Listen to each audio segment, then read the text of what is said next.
ये कहानी है रेखा की। रेखा एक बहुत ही गरीब लड़की होती है और वो अपनी मालकिन रेहाना के घर काम करती है। रेहाना एक अच्छी मालकिन नहीं होती है।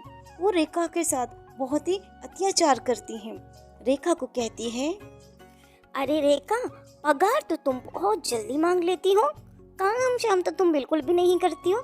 सोच रही हूँ कि मैं तुम्हें निकाल दूँ और किसी और को रख लूँ, क्योंकि अब तुम मेरे काम की मुझे नहीं लगती हो।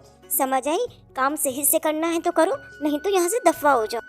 अरे अरे मालकिन, काम तो मैं बिल्कुल सही करती हूँ। जैसा आप कहती हैं बिल्कुल वैसा ही करती हूँ। तो फिर मसला क्या है? अरे अरे, बस बस बस कर दो। मेरे सामने ना ज्यादा जुबान दराजी करने की जरूरत नहीं है। और हाँ, तुम ना अपना ना जरा ठिकाना कहीं और बना लो। और हाँ, ये बात अपने जहन में बिठा लो कि अगर यहाँ रहना है, मेरे पास जॉब करनी है, तो मुझसे ना बोले बगैर ना, जब तक मैं ना दूँ ना, पगार मत मांगा करो। मुझे ना बहुत ही गुस्सा आता है जब तुम पगार मांगती हो। बाकी काम जो है ना सही से किया करो। हर जगह मिट्टी पड़ी हुई है और खाना भी तुम बिल्कुल सही से नहीं बनाती हो। अगर तुम अपना काम सही से नहीं करोगी तो मैं बहुत जल्द दूसरी जिम्मेदार लेके आ जाऊंगी। समझ आई बात? अरे मालकिन, मैं जैसा आप कहेंगे मैं वैसा ही काम करूँगी। लेकिन प्लीज़ मुझे ना मुझे मुझे मुझे घर से मत निकालें, मुझे जॉब से ना निकालें। रेखा बहुत ही उदास उदास सी रहने लग गई थी और वो अपनी माँ के पास आती है। माँ रेखा को देखे बगैर ही रेखा को आवाज़ देती है और रेखा झट से अपनी माँ के पास आती है और कहती है, अरे माँ, क्या हो गया है? इतनी ज़ोर ज़ोर से आवाज़ें दे रही हैं। जी जी, मैं आ गई हूँ। और माँ, आपको कैसे महसूस हुआ कि मैं आ गई हूँ? आप तो आगे देख रही थी, मैं तो पीछे थी।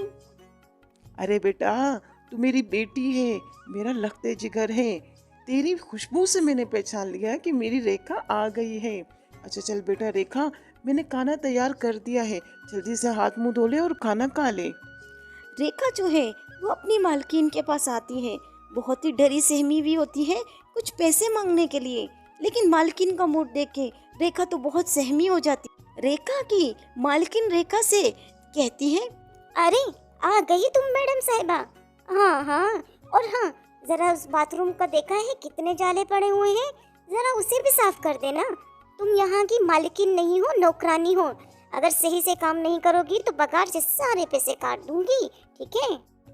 अरे मालकिन, मैंने सब काम सही से किया है। दरअसल मालकिन, मुझे थोड़े से पैसों की ज़रूरत है। घर के हालात और मामला ठीक नहीं है, तो मैं चाह रही हूँ कि मैं यहाँ से जब घर जाती हूँ तो छोटा मोटा सा अपना कोई काम खोल लूँ ताकि थोड़े और पैसे आ जाए। रेखा की मालकिन तो रेखा को मना कर देती है पैसे देने से। रेखा अपनी माँ के पास आती है और कहती है, माँ, मालकिन ने तो मना कर दिया है पैसे देने से। मैं एक काम करती हूँ, आपने जो थोड़े बहुत पैसे जमा किए हैं ना, मैं चाहती हूँ कि मैं वही पैसे ले लूँ और उससे मैं बिरयानी का स्टॉल खोल लूँ। क्या कहती हो माँ? अरे बेटा, ये आइडिया तो तेरा बहुत ही अच्छा है। बिरयानी का स्टॉल खोल ले, इससे ये होगा कि घर में अच्छे पैसे आ जाएंगे। बेटा, मेरी तबीयत का तो कुछ भरोसा नहीं है, मेरा कब क्या कुछ हो जाए मुझे कुछ पता नहीं है। लेकिन मेरा बेटा, तू तो अपने पाँव पे खड़ी हो जा। यहाँ पे रेखा की माँ बीमार हो जाती है अचानक से और रेखा से कहती है, माँ, बेटा, बेटा मैं बहुत बीमार हूँ, मेरा वक्त करीब आ चुका है। मुझे नहीं पता मैं तुझसे क्या कहूँ। मैंने तेरा फर्ज नहीं निभाया, मैं तुझे अपने घर से विदा नहीं कर पाई हूँ बेटा। अब क्या करूँ समझ नहीं आता है। लेकिन मैं ये चाहती हूँ कि मेरा बेटा तू कुछ अपने पैरों पे खड़ा हो जा और अच्छी सी जगह में तू शादी कर लेना। ये मेरी तुझे आखिरी वसीयत है। रेखा अपनी इस हालत में माँ को देख के बहुत ही अफसरदा हो जाती है और अपनी माँ से कहती है, अरे अम्मी, माँ, प्लीज़ ऐसा मत कहो। आप ऐसा कहोगी तो फिर मेरे साथ क्या होगा? मैं अकेली रह जाऊंगी इस दुनिया में। मेरा आपके बगैर कोई भी नहीं है, कोई आसरा, कोई सहारा नहीं है। अभी तो कामयाबी के दिन करीब आने वाले हैं और अभी आपने हार मान ली है माँ।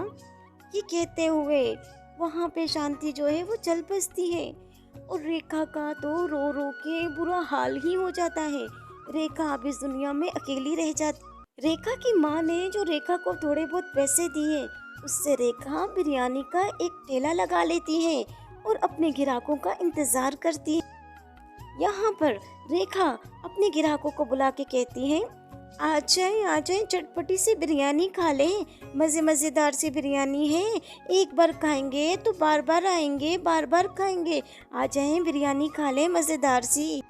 यहाँ पे एक ग्राहक आता है। वो रेखा की बिरयानी और बिरयानी की खुशबू से तो बहुत ही मुतासिर होता है और वो रेखा से कहता है, अरे बेटा, एक प्लेट बिरयानी लगा दो। बिरयानी की खुशबू तो तुम्हारी दूर दूर तक जा रही है। मजेदार सी एक प्लेट बिरयानी लगा दो, बीच में चटनी और सलाद भी डाल देना। और मुझे जब भी भूख लगी मैं तुम्हारे पास आऊंगा, क्योंकि तुम्हारी बिरयानी की जो खुशबू है ना वो दूर दूर तक आ रही है। ठीक है बेटा। और एक और बात, तुमने जो बिरयानी का नाम रखा है ना, ममता बिरयानी, ये मुझे बहुत ही पसंद आया है नाम।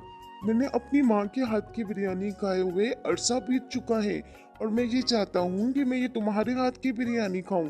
बिल्कुल मजेदार बना रही हो। इतने में ग्राहक जो होते हैं वो बहुत ही कामयाबी की तरफ रेखा को लेके जाते हैं। रेखा की बिरयानी बहुत पसंद करते हैं। इसी तरह एक कंपनी का मालिक आता है और वो रेखा से कहता है, अरे रेखा, तुम्हारी बिरयानी के मैंने दूर दूर तक चर्चे सुने हैं। क्या तुम एक काम करती हो? मुझे ना एक कंपनी के लिए लड़की चाहिए जो कि अच्छे अच्छे खाने बना के मेरे वर्कर्स को खिलाए। मैं तुम्हें इसके बलबूते पे घर भी दूंगा और तुम्हें जॉब भी दूंगा और बड़ा खर्चा उठाऊंगा। अरे साहब जी, क्या क्या कह रहे हो? हाँ साहब जी, मुझे मंजूर है ये सारी चीजें। मैं आपकी कंपनी में काम करूंगी। ग्राहकों को, मजदूरों को और आते जाते लोगों को मैं खाना भी खिलाऊंगी, अपने हाथ की तरह तरह की बिरयानी और पकवान बना के। ठीक है, आप बेफिक्र हो जाएं, मैं आपकी कंपनी ज्वाइन करूंगी। इतने में रेखा जिस लड़के से मोहब्बत करती है वो लड़का तो किसी और के चक्कर में पड़ जाता है। रेखा की सफलता तो बहुत आगे बढ़ जाती है, लेकिन रेखा अपनी मोहब्बत के मामले में बिल्कुल पीछे रह जाती है। रेखा आकाश को और नेहा को देख के बहुत ही रोती है और क्या कहें, बस आलम ये था कि बस रोना रोना और रोना। आकाश जो है वो नेहा से बातें करता है। उसे तो पता ही नहीं होता है कि पीछे राखी भी खड़ी हुई है। आकाश नेहा से कहता है, अरे नेहा, मुझे वो देहातन लड़की बिल्कुल भी पसंद नहीं है। मैं तो एक मॉडर्न लड़की से शादी करना चाहता हूँ। वो तो ऐसे ही मेरे पीछे पड़ गई है, इस वजह से मजबूरन क्या करूँ। अब यही कर सकता हूँ कि मैं तुमसे शादी करूँगा। और हाँ, उस गवार को कौन बताएगा? उसको तो पता ही नहीं है कि मैं तुमसे मिलता हूँ, तुमसे बातें करता हूँ। ठीक है, उसे दफा करो यहाँ से। यहाँ पे आकाश भी छोड़ के चला गया और माँ भी छोड़ के चली गई। अब रेखा जो है सफलता की तो सीढ़ी पार कर जाती है, लेकिन बहुत ही दुख के साथ ना मोहब्बत रहती है और ना ही माँ रहती है।